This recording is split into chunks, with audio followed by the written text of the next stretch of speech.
In a Tuscan church in the year 1289, a Dominican friar steps to the pulpit, lifts a small frame of riveted bone to his eyes, and reads to his congregation from a manuscript he could not have read 10 years earlier. In a Venetian guild hall around the same decade, glassmakers swear an oath of secrecy over a discovery that will let half of Europe keep working past the age of 40. In a Genoese harbor, a sailor sets a magnetized needle in a wooden box and watches it find north on a cloudy morning when no star is visible. None of these moments looks dramatic on a chronicle page. All of them rewrite the next 8 centuries. The Middle Ages have a publicity problem. The textbooks taught most of us the period was a long pause between the cleverness of Rome and the brilliance of the Renaissance. 1,000 years of waiting. The artifacts in the museum cases tell a different story. They were written by people who never saw what medieval Europe actually built. Today, 8 medieval inventions that were centuries ahead of their time. Every one of them can be touched in a real archive, a real cathedral, or a real museum.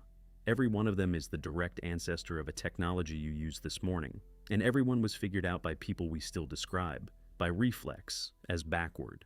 The first one is built of timber, turns in the wind, and grinds the grain that fed half a continent. England, the 1180s.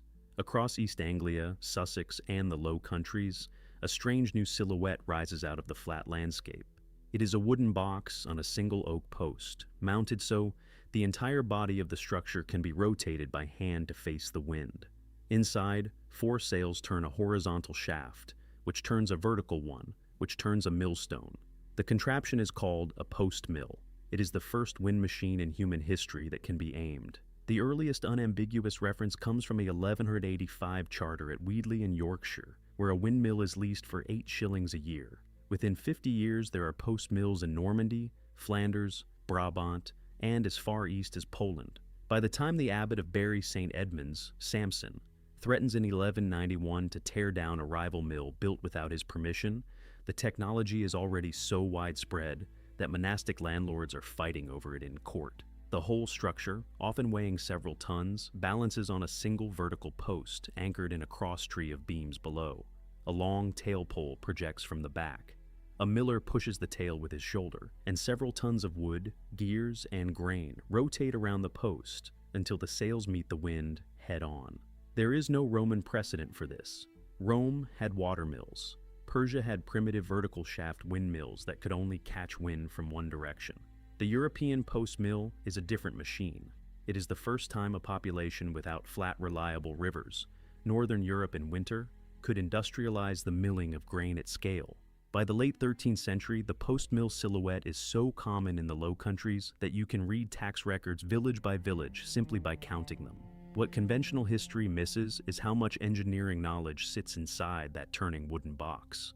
The sails are pitched, the brake wheel is shaped, the runner stone is dressed by hand to a tolerance the miller can feel with his fingertips.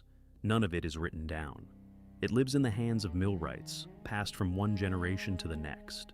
From the windmills of the English countryside, we move down to the harbors of Venice and Genoa, where another medieval invention is letting men move objects no individual could lift. If you have ever pulled a rope through a pulley to lift a heavy box and felt the load become magically lighter, you have used the device that medieval shipwrights pushed to its limit. The compound pulley, a tackle of multiple sheaves rigged through a single rope, was known in antiquity. Archimedes was supposed to have demonstrated it, but the high medieval period is when it became civil infrastructure. By the 13th century, the Great Venetian Arsenal, the largest industrial complex in the world before the Industrial Revolution, is using block and tackle systems to step the masts of war galleys, to load cannons, to lift cut stone for cathedrals that should not have been buildable. A 4-sheave block reduces the force needed to lift a mast by roughly a factor of 4. A 6-sheave block, used on the heaviest galley masts, allows a team of 8 men to lift a load that would have required 40. This is the reason a single Venetian shipyard could launch a fully equipped galley a day during peak production in the 15th century, a rate the British Royal Navy could not match in 1815. The Bremen cog of 1380, recovered from the Weser River in 1962 and now displayed in the German Maritime Museum, still has the wear marks of its block and tackle rigging cut into the deck timbers. Modern rigging hardware on a sailboat in 2026 uses the same 5 mechanical principles laid out by an unknown master rigger in 14th century Venice. The medieval shipyard was a calculating machine for force. The mathematics of mechanical advantage, formalized later by Stevin and Galileo, was already being applied, correctly, by men who had never read a Greek treatise. If the post-mill industrialized the wind and the block and tackle industrialized force, the next invention industrialized something less tangible and harder. It industrialized time itself. If you find that ordinary documentaries skim over how strange this period actually was, the subscribe button is how you find more like this. Now, to a monastery in northern Italy, where a machine begins, for the first time, to keep track of the hours. The 1280s. Somewhere in northern Italy or southern England, the documentary record is genuinely contested. A clever monk attaches a new device to the falling weight of an old water clock. It is a horizontal bar, pivoted at its center, with 2 pallets that alternately catch and release the teeth of a toothed wheel. The bar rocks back and forth. Each rock advances the wheel by exactly 1 tooth. The device is called a Virgin Foliot escapement. It is, in functional terms, the heart of every mechanical clock that will be built for the next 400 years. The earliest documented mechanical clocks appear in the 1280s in places like Dunstable Priory and the Visconti Court at Milan. By 1336, the Visconti clock at the Church of San Gottardo strikes the hours automatically, audible across the city. By 1364, Henri de Vic has installed a great public clock on the Tour de l'Horloge of the Palais de la Cité in Paris, and the bell tells the time to anyone within earshot, for the first time in human history, decoupling the day from the rising and setting of the sun. This is a more radical change than it sounds. Before the mechanical clock, time was natural and local. The hours of daylight in summer were longer than the hours of daylight in winter, and everyone knew it because they lived inside it. The mechanical clock imposes a different time, abstract, regular, identical in February and August. It is the first machine that does not measure something physical. It measures something philosophical. The historian Lewis Mumford argued that the clock, not the steam engine, was the key machine of the modern industrial age. Without uniform time, there is no factory, no train schedule, no global trade. The Virgin Foliot escapement, banged out by an unknown medieval craftsman, made all of it possible. What the textbooks rarely emphasize is just how precise these machines became. The astronomical clock in the Strasbourg Cathedral, built in the late 14th century and rebuilt twice since, did not just tell the hour. It calculated the date of Easter, the position of the planets, the phase of the moon, and the precession of the equinoxes. A medieval clockmaker, working in a workshop that lacked our metallurgy, our lubricants, our optical comparators, was building a machine that performed astronomical calculations a modern computer would handle in software. If they could measure time, the next thing they did was solve a problem the Romans never solved. Pisa, around 1286. A Dominican friar named Alessandro della Spina is in the convent of Santa Caterina, working with a glassmaker on a small experiment. They have ground 2 pieces of beryl, or possibly quartz, into thin convex discs, set them in a frame of riveted bone, and hinge the frame so it can perch on the bridge of the nose. The friar lifts the device to his eyes and discovers that the lines of his manuscript, which had blurred to him for years, are sharp again. The Italian chronicler Giordano da Pisa preaches about it from the pulpit of Santa Maria Novella in Florence on February 23, 1306. His words are recorded almost verbatim. He says the invention is recent, within 20 years, that it is one of the best and most useful arts the world has ever known, and that he has personally met the man who made it.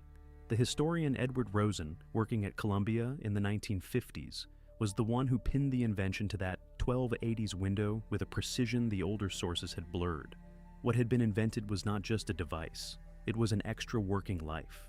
Before eyeglasses, anyone whose vision deteriorated past the age of 40, which is almost everyone, due to age-related farsightedness, was effectively cut off from any work that required close vision. Scribes, jewelers, surgeons, embroiderers, watchmakers, and scholars hit a wall.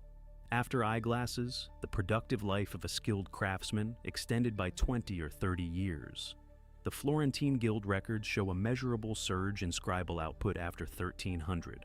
The Venetian Glass Guild on Murano by 1301 is already issuing strict regulations on the manufacture of vitreos ab oculis ad legendum, glass for the eyes, for reading. Notice this. By 1450, when Gutenberg presses his first printed Bible, roughly a third of his potential readers can only read because of a Pisan invention from 150 years earlier. The print revolution was not just a story about ink and movable type, it was also, quietly, a story about lenses. Without the friar in Pisa, the printer in Mainz has half an audience. From a glassmaker's workshop in Pisa, we move down the coast to Amalfi, where a different kind of instrument is letting sailors do something even stranger. Quick aside, wherever you are watching from, drop your country in the comments. I am curious how far this story has reached, because the next invention is one your country probably claims a piece of. Now, to the southern Italian coast, where a needle finds north when no one can see the stars. For most of human history, ocean navigation was a clear night business. Without visible stars or sun, a ship was effectively blind.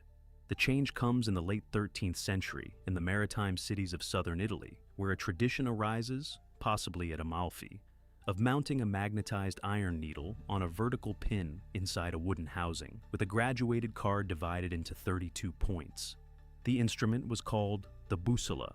By the early 14th century, it is in use across the Mediterranean. The chronicler Flavio Gioia of Amalfi is sometimes credited with inventing the dry-mounted compass around 1300. The historical record is murky. Gioia may not have existed as a single person, and the magnetized needle was almost certainly known earlier in China and the Arab world. What is uncontested is that medieval southern Italian sailors transformed a Chinese curiosity into a working maritime instrument with a graduated card and a mounted housing, and that this transformation rewrote European trade. Here is what they figured out. The magnetized needle alone tells you north. A needle plus a card divided into 32 equal points tells you exactly where every wind comes from, which means you can plot a course in degrees and run it in fog, in cloud, in moonless nights, in winter storms. The Mediterranean sailing season before the compass ended in October. After the compass, it ran year-round. Trade between Genoa, Venice, Barcelona, and Alexandria roughly doubles in the 14th century, and the historian Frederick Lane traced a substantial portion of that doubling directly to the new instrument. By 1300, the Portolan charts begin to appear, the first realistic maps of the Mediterranean coastline, drawn with a compass rose superimposed on the chart. Lay one over a modern satellite photograph, and the agreement is uncanny. A medieval sailor with no clock, no chronometer, no GPS, and no longitude method could plot a port-to-port course on a Portolan chart and arrive within a day's sail of his destination after a 1,000-kilometer crossing. The compass plus the Portolan chart plus the mathematics of dead reckoning, all assembled within 2 generations in southern Italy, is the technological foundation that 2 centuries later will let Columbus, da Gama, and Magellan attempt the open ocean. Without the medieval bussola, the age of exploration does not begin. Of the cases we have walked through so far, has any one of them shifted your picture of the period? Hold on to that thought. The next invention has a darker trajectory than the rest, and it changes the shape of every kingdom that adopts it.